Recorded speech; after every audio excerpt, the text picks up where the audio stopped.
friends, welcome back to F2 Media. F2 Media tutorial ചാനലിലേക്ക് എല്ലാ പ്രിയപ്പെട്ടവർക്കും ഒരിക്കൽ കൂടി ഹാർദവമായ സ്വാഗതം.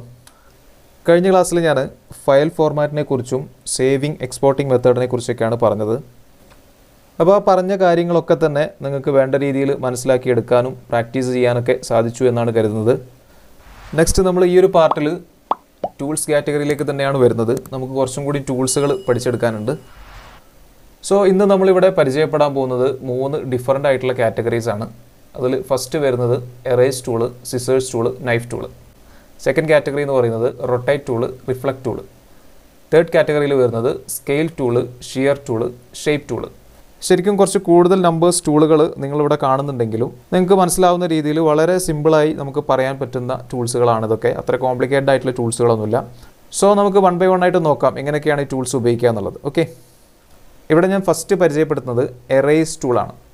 ഷിഫ്റ്റ് പ്ലസ് ഇ ആണ് അതിൻ്റെ ഷോർട്ട് കീ എന്ന് പറയുന്നത്. എറേസ് ടൂള് പേര് പോലെ തന്നെ മായ്ച്ച് കളയാനൊക്കെ വേണ്ടിയിട്ട് നമ്മളൊരു ഭാഗം റിമൂവ് ചെയ്യാനൊക്കെ വേണ്ടിയിട്ട് ഉപയോഗിക്കുന്നതാണ് എറേസ് ടൂള്. അപ്പോൾ ഞാൻ ആ ഒരു ടൂളിനെ പരിചയപ്പെടാൻ വേണ്ടിയിട്ട് ഒരു ഒബ്ജക്റ്റ് ക്യാൻവാസിൽ ഡ്രോ ചെയ്യുകയാണ്. ഒരു റെക്റ്റാങ്കുലർ ഷേപ്പ് ഞാൻ വരച്ചു. ജസ്റ്റ് കളറൊന്ന് മാറ്റി കൊടുത്തു. ദെൻ എറേസർ ടൂൾ എടുക്കുക, എറേസ് ചെയ്യുക. വളരെ സിമ്പിളാണ്, നമുക്കിവിടെ കാണാൻ സാധിക്കും. ഞാനിപ്പോൾ എറേസ് ചെയ്ത പോർഷൻ, ഇപ്പോൾ ഈ വൈറ്റ് ആയിട്ട് വന്നിരിക്കുന്നത് ബാക്ക്ഗ്രൗണ്ടാണ്. ബാക്കിയുള്ള പോർഷൻസ് 2 പാർട്ടായിട്ട് അവിടെ ഡിവൈഡ് ആയിട്ടുണ്ട്. ഇങ്ങനെ ഏത് വിധേനയും നമുക്ക് മൗസ് ഡ്രാഗ് ചെയ്തുകൊണ്ട് ഒബ്ജക്റ്റിനെ എറേസ് ചെയ്യാൻ സാധിക്കും. ഇനി നമുക്കതിൻ്റെ സൈസ് കൂട്ടണമെന്നുണ്ടെങ്കിൽ എറേസിൻ്റെ മുകളിൽ ഡബിൾ ക്ലിക്ക് ചെയ്ത് കഴിഞ്ഞാൽ എറേസ് ടൂൾ ഓപ്ഷൻസ് കാണാം. എറേസ് ടൂൾ ഓപ്ഷൻസ് അത് നമ്മൾ മുൻപ് പഠിച്ച ബ്രഷ് ടൂളിലൊക്കെ കണ്ടതുപോലെ തന്നെ സെയിം ഓപ്ഷൻസ് ആണിത്. ഇവിടെ ആംഗിൾ അഡ്ജസ്റ്റ് ചെയ്യാം. അതുപോലെ തന്നെ അതിൻ്റെ റൗണ്ട്നെസ് നമുക്കിവിടെ അഡ്ജസ്റ്റ് ചെയ്യാം. കുറച്ചൊരു ഓവൽ ഷേപ്പിലേക്കൊക്കെ വേണമെന്നുണ്ടെങ്കിൽ ഇവിടെ ഇൻക്രീസ് ചെയ്തും ഡിക്രീസ് ചെയ്തിട്ടും അതിന് ചേഞ്ചസ് വരുത്താം. നെക്സ്റ്റ് സൈസസ് ഡീഫാൾട്ടായിട്ട് 10 pt ആണുള്ളത്. ഞാൻ കുറച്ചൊന്ന് കൂട്ടി കൊടുത്തു. മുകളിൽ നമുക്ക് പ്രിവ്യൂ ആയിട്ടും കാണാൻ സാധിക്കും. ഓക്കെ, ശരിക്കും എറേസ് ടൂളിൻ്റെ ഏറ്റവും കൂടുതലൊരു ഉപയോഗം നമുക്ക് കിട്ടുന്നത് എവിടെയെന്ന് വെച്ചാൽ നമ്മൾ ഒരു ഒബ്ജക്റ്റ് ക്രിയേറ്റ് ചെയ്ത്, അത് ഡ്രോയിങ് ആണെങ്കിലും എന്താണെങ്കിലും ആ ഒരു ഒബ്ജക്റ്റ് ക്രിയേറ്റ് ചെയ്ത് നമ്മൾ എറേസ് ചെയ്ത് കഴിഞ്ഞാൽ അതിനെ ഡിവൈഡ് ചെയ്യാൻ പറ്റും എന്നുള്ളതാണ്. മീൻസ് രണ്ട് പാർട്ടായിട്ട് സെപ്പറേറ്റ് ഗ്രൂപ്പായിട്ട് നമുക്ക് കിട്ടും. അപ്പോൾ ഇവിടെ തന്നെ ഞാൻ ഈ ഒരു റെക്റ്റാങ്കിൾ ഷേപ്പിനെ എറേസ് ചെയ്തിട്ടുണ്ട് പല പാർട്ടുകളായിട്ട്. ഇപ്പോൾ ഇവിടെ സെലക്ഷൻ ടൂൾ എടുത്തിട്ട് നമുക്കൊന്ന് സെലക്ട് ചെയ്ത് ഞാനൊന്നിങ്ങനെ മൂവ് ചെയ്യണം. എല്ലാം സെപ്പറേറ്റ് പാർട്ടാണിത്, സിംഗിൾ ആയിട്ടുള്ള ഒരു ഒബ്ജക്റ്റ് ആയിട്ടല്ല വന്നിട്ടുള്ളത്. അപ്പോൾ ഞാൻ വീണ്ടും ഈ ഒരു എറേസ് ചെയ്തിട്ടുള്ള ഈ ഒരു പാർട്ടിനെ ഒന്നും കൂടി എറേസ് ചെയ്യാണ്. എറേസ് ടൂളിൻ്റെ സൈസ് കുറയ്ക്കാനും കൂട്ടാനും ഇവിടെ ഷോർട്ട് കീയും അവൈലബിൾ ആണ്. മുൻപ് നമ്മൾ ബ്രഷ് ടൂളിൽ പഠിച്ച അതേ സെയിം ഷോർട്ട് കീ തന്നെയാണത്. ക്ലോസ് ബ്രാക്കറ്റും ഓപ്പൺ ബ്രാക്കറ്റും അത് വെച്ചിട്ട് അതിൻ്റെ സൈസ് അഡ്ജസ്റ്റ് ചെയ്യാം. ഞാൻ വീണ്ടും ഒന്ന് എറേസ് ചെയ്ത് ഡിവൈഡ് ചെയ്തു. ഇപ്പോൾ ഇവിടെ നമുക്ക് ഈ ഒരു ഏരിയനെ സെപ്പറേറ്റ് ചെയ്യാൻ സാധിച്ചിട്ടുണ്ട്. ഇപ്പോൾ എക്സാമ്പിളായിട്ട് പറയുകയാണെങ്കിൽ ഞാനിവിടെ ഒരു തെങ്ങോലേൻ്റെ ഒരു ഡ്രോയിങ് ഇവിടെ പേസ്റ്റ് ചെയ്തിട്ടുണ്ട്. കുറച്ച് മുമ്പ് ചെയ്തൊരു വർക്കിൻ്റെ ചെറിയൊരു പാർട്ടാണിത്. അപ്പോൾ എനിക്കിപ്പോൾ ഇതിൻ്റെ ഒരു ഹാഫ് പോർഷൻ മാത്രം മതി എന്നിരിക്കാം.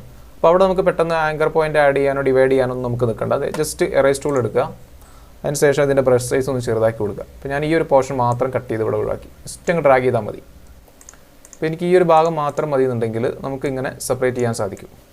സോ ഡിസൈനിങ്ങിൽ നമുക്ക് ഒരുപാട് യൂസ് ചെയ്യുന്ന ഒരു ടൂളാണ് എറേസ് ടൂൾ. നിങ്ങൾക്കത് ക്ലിയർ ആയി എന്ന് വിചാരിക്കുന്നത്. ദെൻ നമുക്ക് നെക്സ്റ്റ് ടൂളിലേക്ക് പോവാം. നെക്സ്റ്റ് വരുന്നത് സിസേഴ്സ് ടൂളാണ്. സി ആണ് അതിൻ്റെ ഷോർട്ട് കീ എന്ന് പറയുന്നത്. സിസേഴ്സ് ടൂൾ എന്ന് പറഞ്ഞാൽ പേര് പോലെ തന്നെ കട്ട് ചെയ്യാനും റിമൂവ് ചെയ്യുക, ഡിവൈഡ് ചെയ്യുക, അതിനൊക്കെ തന്നെയാണ് ഉപയോഗിക്കുന്നത്. ശരിക്കും പറയുകയാണെങ്കിൽ നേരത്തെ നമ്മൾ പഠിച്ച എറേസ് ടൂളിൻ്റെ ഏറെക്കുറെ വരുന്ന യൂസേജ് തന്നെയാണ്, പക്ഷേ കുറച്ച് വ്യത്യാസങ്ങളുണ്ട് ഇതിൽ. അപ്പോൾ അതെന്തൊക്കെയാണെന്ന് നമുക്ക് നോക്കാം. ഞാനിവിടെ ഒരു റെക്റ്റാങ്കിൾ വരച്ചിട്ടുണ്ട്. അതിന് വേണ്ടിയിട്ട് ഒരു സ്ട്രൈറ്റ് ലൈനായിട്ടാണ് നമുക്ക് സിസേഴ്സ് ടൂൾ ഉപയോഗിച്ച് കട്ട് ചെയ്യാൻ സാധിക്കുള്ളൂ. മുമ്പ് പഠിച്ച എറേസ് ടൂൾ പോലെ നമുക്ക് ഇങ്ങനെ ഡ്രാഗ് ചെയ്ത് കൊടുത്ത് ഒരു ബ്രഷ് ചെയ്യുന്ന മോഡലൊന്നും കട്ട് ചെയ്യാൻ സാധിക്കില്ല. അതായത് ഒരു സെഗ്മെൻറ്റിന്നോ അല്ലെങ്കിൽ ഒരു പോയിൻറ്റിന്നോ മറ്റൊരു പോയിന്റിലേക്ക് ക്ലിക്ക് ചെയ്ത് കൊടുത്തിട്ടാണ് ഇത് കട്ട് ചെയ്യുക. ഇപ്പോൾ ഞാൻ ഈ റെക്റ്റാങ്കിളിൻ്റെ ടോപ്പിലുള്ള ഈ എഡ്ജിൽ ക്ലിക്ക് ചെയ്ത് ഓപ്പോസിറ്റ് ആയിട്ടുള്ള എഡ്ജിലൊന്ന് ക്ലിക്ക് ചെയ്ത് ആക്ച്വലി ഇവിടെ 2 പാർട്ടായി മാറിയിട്ടുണ്ട്. നമുക്ക് മൂവ് ചെയ്താൽ മനസ്സിലാക്കാൻ സാധിക്കും. ഇപ്പോൾ ഇവിടെ നിങ്ങൾ കാണുന്നുണ്ട് 2 പാർട്ടായിട്ട് അത് മാറി. അപ്പോൾ ഇങ്ങനെ നമുക്ക് കട്ട് ചെയ്ത് ഡിവൈഡ് ചെയ്യണം എന്നുണ്ടെങ്കിൽ നമുക്ക് ഈ സിസേഴ്സ് ടൂളിനെ യൂസ് ചെയ്യാവുന്നതാണ്. ഞാൻ വേറൊരു എക്സാമ്പിൾ കാണിക്കാം, നിങ്ങൾക്ക് കുറച്ചും കൂടി ഒന്ന് ക്ലിയർ ആവാൻ വേണ്ടിയിട്ട്. ഞാനിവിടെ ഒരു എലിപ്സ് ടൂൾ വരച്ചു. അതിൻ്റെ ഫില്ല് ഒഴിവാക്കി സ്ട്രോക്ക് ബ്ലാക്ക് കൊടുത്തു. അപ്പോൾ ഞാനിവിടെ ഫസ്റ്റ് വന്നിട്ടുള്ള ഈ പോയിന്റിലൊന്ന് ക്ലിക്ക് ചെയ്ത് രണ്ടാമത് വന്നിട്ടുള്ള ഈ പോയിന്റും ക്ലിക്ക് ചെയ്തു. ഇനി സെലക്ഷൻ ടൂൾ എടുത്തിട്ട് നമ്മൾ ഈ കട്ട് ചെയ്തിട്ടുള്ള ആ ഏരിയയിൽ നിന്ന് സെലക്ട് ചെയ്യാം. ഇപ്പോൾ ഇവിടെ സെപ്പറേറ്റ് ആയിട്ടുണ്ട്, കണ്ടോ? അത് സെപ്പറേറ്റ് ആയിട്ട് നമുക്ക് കിട്ടി. അതുപോലെ തന്നെ ഞാൻ വീണ്ടും സെലക്ട് ചെയ്ത് അതിൻ്റെ ഓപ്പോസിറ്റ് പാർട്ടിലുള്ള പോയിന്റ് സെലക്ട് ചെയ്തു. അതിൻ്റെ അടുത്തുള്ള മറ്റൊരു പോയിന്റ് സെലക്ട് ചെയ്തു. വീണ്ടും ഇവിടെ ഡിവൈഡ് ആയിട്ടുണ്ട്, നമുക്കിവിടെ കാണാം കേട്ടോ. അപ്പോൾ ഇങ്ങനെയൊക്കെ നമുക്ക് പല തരത്തിലേക്ക് നമുക്ക് ഷേപ്സിനെ ഡിവൈഡ് ചെയ്യാൻ സാധിക്കും. ഇപ്പോൾ ചില ഡിസൈൻസിലൊക്കെ നിങ്ങൾ കണ്ടിട്ടുണ്ടാവും ഈ ആരോസ് ഒക്കെ ഇങ്ങനെ റൗണ്ട് ചെയ്തിട്ട് റൊട്ടേറ്റ് ചെയ്ത് പോകുന്നത് ചില സിമ്പിൾസ് ഒക്കെ ചെയ്യുമ്പോൾ. അതൊക്കെ ചെയ്യണമെങ്കിൽ വളരെ ഈസിയാണ്. ഒരു ആരോൻ്റെ ഐക്കൺ മാത്രം കൊടുത്താൽ മതി. എന്നിട്ട് ഇതുപോലത്തെ ഒരു സർക്കിൾ ഷേപ്പിനെ കട്ട് ചെയ്തെടുക്കുക. അപ്പോൾ ഇതും ഞാൻ നേരത്തെ പറഞ്ഞ പോലെ തന്നെ നമ്മളൊരു ഷേപ്പൊക്കെ ഉപയോഗിച്ച് ഡിസൈൻ ചെയ്യുന്ന സമയത്ത് സ്ട്രൈറ്റ് ആയിട്ട് കട്ട് ചെയ്യാനും ഡിവൈഡ് ചെയ്യാനൊക്കെ നമുക്ക് ഈ സിസേഴ്സ് ടൂൾ ഉപയോഗിച്ചിട്ട് ചെയ്യാൻ സാധിക്കും. ഓക്കെ, നെക്സ്റ്റ് ഈ ഒരു കാറ്റഗറിയിൽ നമ്മൾ പരിചയപ്പെടാൻ പോകുന്നത് നൈഫ് ടൂളാണ്. അതും കട്ട് ചെയ്യാനും ഡിവൈഡ് ചെയ്യാനൊക്കെ തന്നെയാണ് ഉപയോഗിക്കുന്നത്. പക്ഷേ വേറൊരു പാറ്റേണിലാണെന്നേ ഉള്ളൂ. അതെങ്ങനെയാണെന്നുള്ളത് നമുക്ക് നോക്കാം. നൈഫ് ടൂളിനെ പരിചയപ്പെടാൻ വേണ്ടി നമുക്ക് കുറച്ചൊന്ന് വെറൈറ്റി ആയിട്ടുള്ള ഒരു എക്സാമ്പിൾ തന്നെ നോക്കാം. ഞാനിവിടെ ഒരു ടെക്സ്റ്റ് ടൈപ്പ് ചെയ്തുകൊണ്ട് നിങ്ങൾക്ക് ആ ടൂളിനെ ഒന്ന് പരിചയപ്പെടുത്തി തരാം.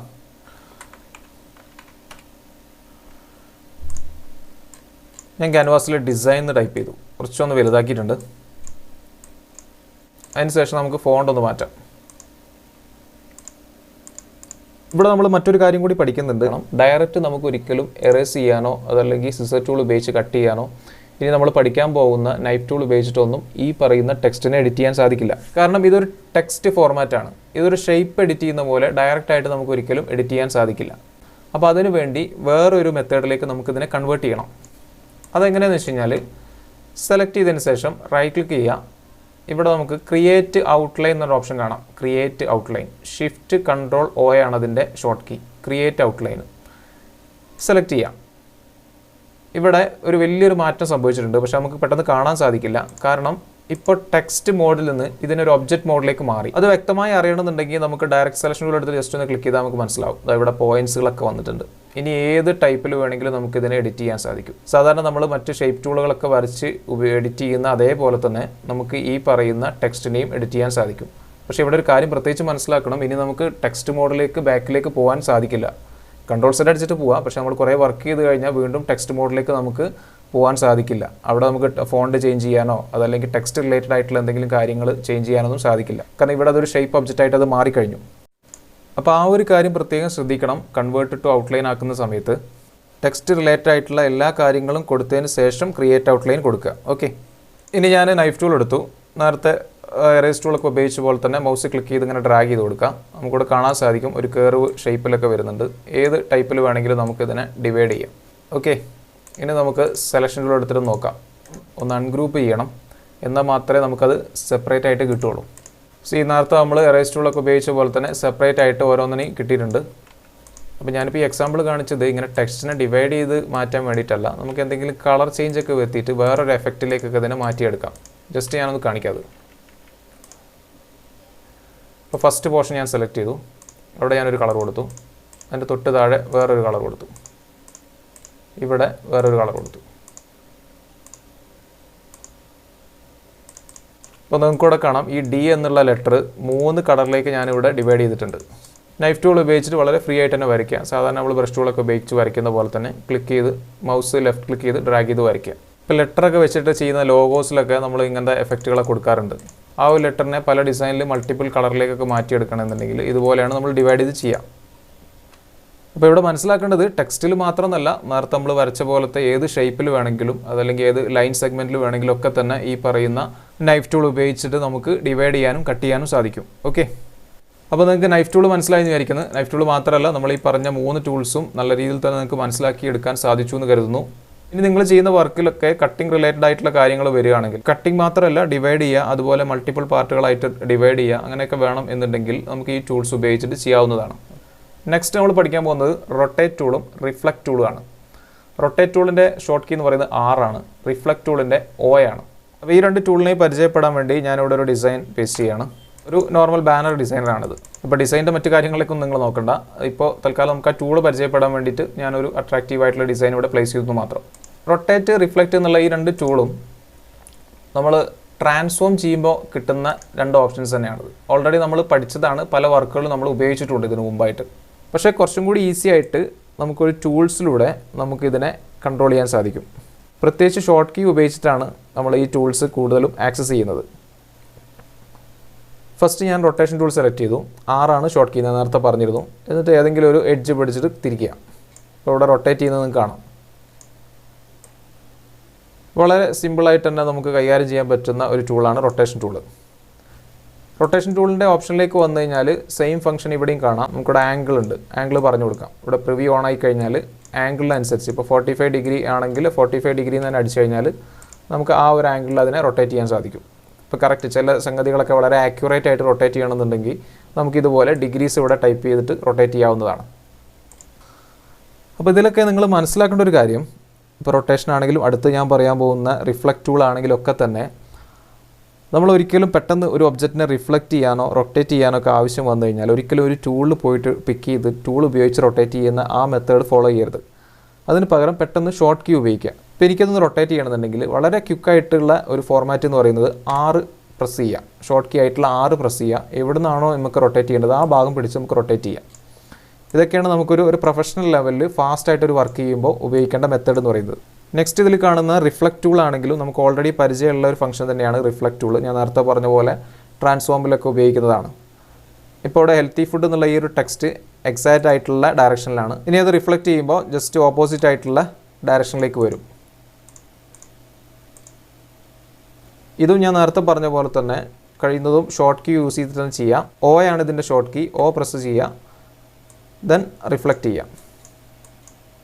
ഇനി ഇതിൻ്റെ ഓപ്ഷനിലേക്ക് പോവുകയാണെങ്കിൽ ഇവിടെ നമുക്ക് കാണാം ഒറിസോണ്ടൽ വെർട്ടിക്കൽ ആക്സിസ് ഉണ്ട്. അതുപോലെ നേരത്തെ നമ്മൾ റൊട്ടേഷനിൽ കണ്ട ആംഗിൾ ഇവിടെ നമുക്ക് മാറ്റി കൊടുക്കാം. പ്രിവ്യൂ ഓൺ ആക്കിയാലേ നമുക്ക് കാണുള്ളൂ. പ്രിവ്യൂ വെറുതെ ഓൺ ആക്കിയിട്ട് കാര്യമില്ല, ഒബ്ജക്റ്റ് സെലക്ട് ചെയ്യും കൂടി വേണം. പലർക്കും ബിഗിനേഴ്സിനൊക്കെ വരുന്ന ഏറ്റവും വലിയ പ്രശ്നമാണ് ഒബ്ജക്റ്റ് സെലക്ട് ചെയ്യാണ്ട് പല ഫംഗ്ഷനിലും ചേഞ്ചസ് വരുത്തും. അപ്പോൾ ആദ്യം ഒബ്ജക്റ്റ് സെലക്ട് ചെയ്യാം, അതിന് ശേഷം ഇവിടെ മാറ്റം വരുത്തുക, ആക്സിസ് മാറ്റി. ഇപ്പോൾ ആംഗിൾ സെലക്ട് ചെയ്ത് ആംഗിളിൽ മാറ്റം വരുത്തുകയാണെങ്കിൽ ആ ചേഞ്ചസ് നമുക്കിവിടെ കാണാൻ സാധിക്കും. ഓക്കെ, ഇതൊക്കെയാണ് റൊട്ടേഷൻ ടൂളിൻ്റെയും റിഫ്ലക്റ്റ് ടൂളിൻ്റെയും വിശേഷങ്ങൾ. മനസ്സിലായില്ലേ?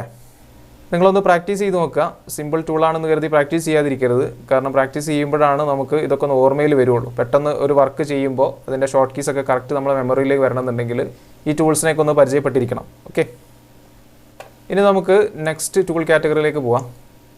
ഇതിൽ ആദ്യം വരുന്നത് സ്കെയിൽ ടൂളാണ്. എസ് ആണ് അതിൻ്റെ ഷോർട്ട് കീ. സ്കെയിൽ ടൂൾ പരിചയമുള്ള ഒന്ന് തന്നെയാണ്. സാധാരണ നമ്മൾ ട്രാൻസ്ഫോം ടൂൾ ഉപയോഗിച്ചിട്ട് ചെയ്യുന്ന അതേ ഫംഗ്ഷൻ തന്നെയാണ് ഇവിടെ. പക്ഷേ കുറച്ചും കൂടി ഈസി ആയിട്ട് ഒരു സിംഗിൾ ക്ലിക്കിലൂടെയൊക്കെ തന്നെ നമുക്ക് ഒരു ഒബ്ജക്റ്റിനെ സ്കെയിൽ ചെയ്യാൻ സാധിക്കും ഈ ടൂൾ ഉപയോഗിച്ചിട്ട്. അപ്പോൾ സ്കെയിൽ ടൂളിനെ പരിചയപ്പെടുത്താൻ വേണ്ടി ഞാനൊരു ക്യൂബ് ഷേപ്പിലുള്ള ഒബ്ജക്റ്റ് ഇവിടെ പേസ്റ്റ് ചെയ്തു. ഓൾറെഡി മുമ്പ് ചെയ്തൊരു വർക്കിലുണ്ടായിരുന്ന ഒരു സാധനമാണ്. സെലക്ട് ചെയ്ത് ഏത് ഡയറക്ഷനിലേക്കാണോ നമുക്ക് സ്കെയിൽ ചെയ്യേണ്ടത് ആ ഡയറക്ഷനിലേക്ക് ഡ്രാഗ് ചെയ്യിടാം. ഇപ്പോൾ ടോപ്പിലേക്കാണെങ്കിൽ ടോപ്പിലേക്ക് സ്കെയിൽ ആവുന്നത് കാണാം. അതല്ല രണ്ട് സൈഡിലേക്കും ആണെങ്കിൽ രണ്ട് സൈഡിലേക്കും സൈസ് വലുതാവുന്നത് കാണാം. വലുതാവുക മാത്രമല്ല ചെറുതാക്കണമെങ്കിൽ ചെറുതാക്കും ചെയ്യാം. ഇതാണ് സ്കെയിൽ ടൂളിൻ്റെ ഉപയോഗം. ഇത് ശരിക്കും ട്രാൻസ്ഫോം ടൂളിൽ അവൈലബിൾ ആണ്. പക്ഷേ ട്രാൻസ്ഫോം ടൂളിൽ നമുക്കറിയാം ഇത് ഓരോ സൈഡ് പിടിച്ച് നമ്മൾ ഡ്രാഗ് ചെയ്യണം, അതല്ലെങ്കിൽ ഷിഫ്റ്റ് പ്രസ് ചെയ്തിട്ടൊക്കെ നമ്മൾ ചെയ്യണം. പക്ഷേ കുറച്ചും കൂടി ഈസി ആയിട്ട് നമുക്ക് സ്കെയിൽ ടൂൾ വെച്ചിട്ട് ചെയ്യാം. മാത്രമല്ല ഇതിൻ്റെ ഓപ്ഷൻസിലേക്ക് പോയി കഴിഞ്ഞാൽ ഇവിടെ യൂണിഫോം ആയിട്ട് സ്കെയിൽ ചെയ്യാനുണ്ട്, നോൺ യൂണിഫോം ആയിട്ട് സ്കെയിൽ ചെയ്യാം. അതുപോലെ ഒറിസോണ്ടൽ വെർട്ടിക്കൽ പെർസെൻറ്റേജ് ഇവിടെ പറഞ്ഞു കൊടുക്കാൻ സാധിക്കും. അങ്ങനെയുള്ള കുറച്ച് ഓപ്ഷൻസ് കൂടി ഉണ്ട്. ഇവിടെ പ്രിവ്യൂ ഓൺ ആക്കിയിട്ട് ഈ ഓപ്ഷനിലെ വാല്യൂസ് ചേഞ്ച് ചെയ്യുമ്പോൾ നമുക്ക് ആ ഒരു മാറ്റം ഫീൽ ചെയ്യും. ഓക്കെ, അപ്പോൾ ഇതാണ് സ്കെയിൽ ടൂളിൻ്റെ ഫങ്ഷൻസ്. അപ്പോൾ കൂടുതൽ പറഞ്ഞത് കൺഫ്യൂസ്ഡ് ആക്കേണ്ട ആവശ്യമില്ല, വളരെ സിമ്പിളാണ്. നിങ്ങളൊന്ന് ചെയ്തു നോക്കിയാൽ മനസ്സിലാക്കാവുന്ന ടൂളാണ്. നെക്സ്റ്റ് ഈ കാറ്റഗറിയിൽ വരുന്നത് ഷിയർ ടൂളാണ്. ഇത് ഡിസൈനിലൊക്കെ നമുക്ക് യൂസ് ഉള്ള ഒരു ടൂളാണ് ഷിയർ ടൂൾ. അപ്പോൾ ഷിയർ ടൂൾ എന്ന് പരിചയപ്പെടാം. അതിനുവേണ്ടി ഞാനിവിടെ ഒരു റെക്റ്റാങ്കിൾ ഷേപ്പ് വരയ്ക്കുകയാണ്. റെക്റ്റാങ്കിൾ ഷേപ്പ് വരച്ചു. അതിനുശേഷം ഷിയർ ടൂൾ എടുത്ത് ഏതെങ്കിലും ഒരു എഡ്ജിൽ വെച്ച് നമുക്ക് ലെഫ്റ്റിലേക്കോ റൈറ്റിലേക്കോ മൗസിനെ ഒന്ന് മൂവ് ചെയ്യാം. അപ്പോൾ അവിടെ അതിൻ്റെ ഷേപ്പ് ഒന്ന് മാറിയത് നിങ്ങൾക്ക് കാണാം. ഇതാണ് ശരിക്കും ഷിയർ ടൂൾ കൊണ്ടുള്ള യൂസേജ്. ഇത് ടോപ്പിൽ നിന്ന് മാത്രമല്ല, ഇനിയിപ്പോൾ സൈഡിൽ ചെയ്യുകയാണെങ്കിൽ സൈഡിലേക്ക് വരും. ചില ഡിസൈൻസിലൊക്കെ നമ്മൾ ബാനർ വർക്കുകളൊക്കെ ചെയ്യുമ്പോൾ കുറച്ച് ഇതുപോലെ ഇങ്ങനെ ചെരിച്ച് ഒരു ഷിയർ മോഡലിലേക്ക് വേണമെന്നുണ്ടെങ്കിൽ നമുക്ക് ഈ ടൂൾ വെച്ചിട്ട് അത് ചെയ്യാവുന്നതാണ്. ബാനറിൽ നിന്ന് മാത്രമല്ല, ഞാനതൊരു എക്സാമ്പിളായിട്ട് പറഞ്ഞു എന്നുള്ളൂ. ഒരു മൾട്ടിപ്പിൾ ആയിട്ടുള്ള യൂസേജ് തന്നെ ഇതുകൊണ്ടുണ്ട്. ഇപ്പോൾ മറ്റൊരു എക്സാമ്പിൾ പറയുകയാണെങ്കിൽ, ഇപ്പോൾ ടെക്സ്റ്റൊക്കെ ടൈപ്പ് ചെയ്യുന്ന സമയത്ത് ചില ഫോൺസിൽ ഇറ്റാലിക് സ്റ്റൈൽ അവൈലബിൾ ആയിരിക്കില്ല. ഇപ്പോൾ ഞാനിവിടെ ഒന്ന് കാണിക്കാം. ഞാനിവിടെ F2 മീഡിയ ടൈപ്പ് ചെയ്തു. അതിനുശേഷം വേറൊരു ഫോണ്ടിലേക്ക് ഇതിനെ മാറ്റി. ഫോണ്ട് ചേഞ്ച് ചെയ്ത് ഞാനൊരു ഫ്രാങ്ക്ലിൻ ഗോത്തിക് മീഡിയം എന്നുള്ള ഒരു ഫോണ്ടാണ് സെലക്ട് ചെയ്തത്. ഒന്ന് സൈസ് വലുതാക്കി. അതിനുശേഷം ടൈപ്പ് മെനുവിൽ വന്ന് ചേഞ്ച് കേസിൽ അപ്പർ കേസ് ആക്കി ക്യാപ്സ് ലെറ്ററിലേക്ക് കൺവേർട്ട് ചെയ്തു. ഇപ്പോൾ ഷിയർ ടൂളിൻ്റെ മറ്റൊരു എക്സാമ്പിൾ ഞാൻ കാണിക്കാം. ഞാൻ നേരത്തെ പറഞ്ഞ പോലെ ഒരു ഇറ്റാലിക് സ്റ്റൈലിലേക്ക് ഇതിനെ മാറ്റണം. പക്ഷേ ഈ ഫോണ്ടിൽ ഇറ്റാലിക് അവൈലബിൾ അല്ല, ഇതിൽ റെഗുലർ സ്റ്റൈൽ മാത്രമേ ഉള്ളൂ. അപ്പോൾ അങ്ങനെ വരുന്ന സിറ്റുവേഷനിൽ ഈ ഷിയർ ടൂൾ ഉപയോഗിച്ചിട്ട് ജസ്റ്റ് ഇതിൻ്റെ ടോപ്പിൽ ഒന്നിങ്ങനെ മൂവ് ചെയ്ത് കഴിഞ്ഞാൽ ഇതൊരു ഇറ്റാലിക് ഷേപ്പിലേക്ക് നമുക്ക് മാറ്റാം. ശരിക്കും ഇവിടെ ഫോണ്ട് സ്റ്റൈലിൽ ഇറ്റാലിക് ആക്കുകയല്ല ചെയ്തത്, നമ്മൾ ഷിയർ ടൂൾ ഉപയോഗിച്ചിട്ട് ഇതിനൊന്ന് മൂവ് ചെയ്തു മാത്രമാണ്. പക്ഷേ ഇതിൻ്റെ ഔട്ട്പുട്ടിൽ നമ്മൾ ഇറ്റാലിക് സ്റ്റൈലിലേക്ക് മാറ്റിയതുപോലെ തന്നെ തോന്നും. അപ്പോൾ ഇങ്ങനെയൊക്കെ ചില ഫോണ്ട് സ്റ്റൈലിനെയും ഷിയർ ടൂൾ വെച്ചിട്ട് അഡ്ജസ്റ്റ് ചെയ്യാൻ സാധിക്കും. ഇറ്റാലിക് ടൈപ്പ് ഇല്ലാത്തതിന് ഇറ്റാലിക് ആക്കാം, ഇനി ജസ്റ്റ് ഓപ്പോസിറ്റ് ആംഗിളിലേക്ക് വേണമെങ്കിൽ അങ്ങനെ ചെയ്യാം. അങ്ങനെയൊക്കെ പല ടൈപ്പിലേക്കും നമുക്കിതിനെ ഷേപ്പ് ചേഞ്ച് ചെയ്യാൻ സാധിക്കും. ദെൻ ഇതിൽ ലാസ്റ്റ് ടൂളായിട്ട് വരുന്നത് റീഷേപ്പ് ടൂളാണ്. റീഷേപ്പ് ടൂൾ എന്താണെന്ന് നോക്കാം. അതിനുവേണ്ടി ഞാനിവിടെ ഒരു ലൈന് വരച്ചു. നമുക്ക് ഈ ടൂളിൻ്റെ സിമ്പിൾ തന്നെ നിങ്ങൾക്ക് കാണാൻ സാധിക്കും. ഒരു കേവിനെ ഒരു ആരോ വെച്ചിട്ട് ഇങ്ങനെ മൂവ് ചെയ്യാം. അതായത് മുൻപ് നമ്മൾ പഠിച്ച ഡയറക്റ്റ് സെലക്ഷൻ ടൂളിൻ്റെയൊക്കെ മറ്റൊരു യൂസേജാണ് റീഷേപ്പ് ടൂൾ. പക്ഷേ കുറച്ചും കൂടി ഈസി ആയിട്ട് നമുക്ക് ലൈൻസിനെ റീഷേപ്പ് ചെയ്യാൻ സാധിക്കും. ഇപ്പം ഞാനിവിടെ ഒരു സ്ട്രൈറ്റ് ലൈൻ വരച്ചു. വളരെ ഈസി ആയിട്ട് ഞാനിതിനൊരു കേർവ് ഷേപ്പിലേക്ക് മാറ്റുകയാണ്. നമുക്ക് എവിടെയാണ് വേണ്ടത് വെച്ചാൽ ആ ഒരു ഏരിയ ക്ലിക്ക് ചെയ്ത് പിടിച്ച് ഡ്രാഗ് ചെയ്ത് കഴിഞ്ഞാൽ ഒരു കേർവ് ഷേപ്പിലേക്ക് മാറി. ഇതുപോലെ നമ്മൾ വരയ്ക്കുന്ന ഒരു ലൈനിനെ റീഷേപ്പ് ചെയ്യാൻ വേണ്ടിയിട്ടാണ് റീഷേപ്പ് ടൂൾ ഉപയോഗിക്കുന്നത്. പെൻ ടൂൾ ഉപയോഗിച്ച് ഞാനൊരു ലൈൻ ഷേപ്പ് വരച്ചു. അപ്പോൾ എനിക്ക് ഈ ഒരു പോർഷൻ കുറച്ച് പുറത്തേക്ക് ഇങ്ങനെ മൂവ് ചെയ്യണമെന്നുണ്ടെങ്കിൽ നമുക്ക് റീഷേപ്പ് ടൂൾ ഉപയോഗിച്ച് ഡ്രാഗ് ചെയ്യാം. ക്ലിക്ക് ചെയ്ത് പോയിൻ്റ് ആഡ് ചെയ്യുക, അതിനുശേഷം മൂവ് ചെയ്യാം. കണ്ടോ? അപ്പോൾ ഇതുപോലെ നമ്മൾ വരച്ച ഒരു ലൈൻ സെഗ്മെൻറ്റിനെ റീഷേപ്പ് ചെയ്യാൻ സാധിക്കും. ഇത് ഫിൽഡ് ആയിട്ടുള്ള ഒരു പോർഷനിൽ നമുക്ക് ഡയറക്റ്റ് ആഡ് ചെയ്യാൻ സാധിക്കില്ല. അപ്പോൾ ഇവിടെ ഞാനിവിടെ റീഷേപ്പ് ടൂൾ എടുത്ത് ക്ലിക്ക് ചെയ്തു. അപ്പോൾ ഇവിടെ നമുക്ക് മൂവ് ചെയ്യാൻ സാധിക്കില്ല. അങ്ങനെ ഒരു ഡ്രോബാക്ക് ഉണ്ട് ഇതിൽ. പക്ഷേ അതിന് നമുക്കിവിടെ ഡയറക്റ്റ് സെലക്ഷൻ ടൂൾ ഉപയോഗിക്കാം. ജസ്റ്റ് പോയിന്റ് ഓൾറെഡി നമ്മൾ ആഡ് ചെയ്തു, അതിനുശേഷം ഡയറക്റ്റ് സെലക്ഷൻ ടൂൾ എടുത്തിട്ട് നമുക്ക് ഇതുപോലെ റീഷേപ്പ് ചെയ്യാം. ഓക്കെ, അപ്പോൾ ഇത്രയേ ഉള്ളൂ റീഷേപ്പ് ടൂളിൽ. വളരെ സിമ്പിൾ ആയിട്ടുള്ള ഒരു ടൂളാണ്. ഡ്രോയിങ് ചെയ്യുന്ന സമയത്ത് ഞാൻ നേരത്തെ പറഞ്ഞ പോലത്തെ ലൈൻ സെഗ്മെൻ്റ് ആയിട്ടുള്ള ഷേപ്സിനെ റീഷേപ്പ് ചെയ്യണമെന്നുണ്ടെങ്കിൽ ഈ ഒരു ടൂൾ ഉപയോഗിക്കാവുന്നതാണ്. സോ ഫ്രണ്ട്സ്, അപ്പോൾ ഞാൻ ഇന്ന് പരിചയപ്പെടുത്തിയിട്ടുള്ള ഇത്രയും ടൂൾസ് നിങ്ങൾക്ക് പ്രോപ്പറായിട്ട് തന്നെ മനസ്സിലാക്കാൻ സാധിച്ചു എന്ന് കരുതുന്നു. ഞാൻ തുടക്കത്തിൽ പറഞ്ഞ പോലെ തന്നെ വളരെ സിമ്പിളായിട്ടുള്ള ടൂൾസാണ്. പക്ഷേ ഇതിൽ പല ടൂൾസും നമ്മളൊരു ഡിസൈനിങ് ചെയ്യുന്ന സമയത്ത് വളരെ കോമൺ ആയിട്ട് ഉപയോഗിക്കുന്ന ടൂൾസുകളാണ്. അതുകൊണ്ട് തന്നെ ഈ ടൂൾസ് എല്ലാം നിങ്ങൾ വ്യക്തമായിട്ട് തന്നെ ഒന്ന് പ്രാക്ടീസ് ചെയ്ത് നോക്കുക. ഏതെങ്കിലും വിധേനയുള്ള ഡൗട്ട്സുകൾ വരുന്നുണ്ടെങ്കിൽ നിങ്ങൾക്ക് നമ്മളെ വീഡിയോൻ്റെ കമൻറ്റ് ബോക്സിലൂടെയോ അതല്ലെങ്കിൽ F2 മീഡിയ ക്ലാസ് റൂം എന്ന ഒരു വാട്സപ്പ് ഗ്രൂപ്പ് ഉണ്ട്, നമുക്ക് അതിലൂടെയൊക്കെ ജോയിൻ ചെയ്ത് നമുക്ക് ഡൗട്ടുകൾ ക്ലിയർ ചെയ്യാവുന്നതാണ്. അപ്പോൾ എല്ലാവരും ചെയ്തു നോക്കുക. പ്രത്യേകിച്ച് ഇതിൻ്റെ ഷോർട്ട് കീസൊക്കെ ഒന്ന് ഫെമിലിയർ ആക്കാൻ ശ്രമിക്കുക. സോ ഇന്ന് ഞാൻ വൈൻഡപ്പ് ചെയ്യാണ്. ചാനൽ ആദ്യമായി കാണുന്ന സുഹൃത്തുക്കളുണ്ടെങ്കിൽ സബ്സ്ക്രൈബ് ചെയ്യാൻ മറക്കരുത്. ഒപ്പം തന്നെ അതിൻ്റെ അടുത്തുള്ള ബെല്ലൈക്കൺ നോട്ടിഫിക്കേഷൻ എനേബിൾ ചെയ്തിടുക. ബെല്ലൈക്കൺ എനേബിൾ ചെയ്താൽ മാത്രമേ ഞാൻ ഫ്രീക്വൻ്റ് ആയിട്ടുള്ള അപ്ലോഡ് ചെയ്യുന്ന വീഡിയോസൊക്കെ തന്നെ നിങ്ങൾക്ക് അതാത് സമയത്ത് കാണാൻ സാധിക്കുകയുള്ളൂ. അപ്പോൾ അതുകൊണ്ട് ആ കാര്യം മറക്കണ്ട. സോ നെക്സ്റ്റ് വീഡിയോയുമായി എത്തുന്നവരേക്കും ഗുഡ് ബൈ. Thank you.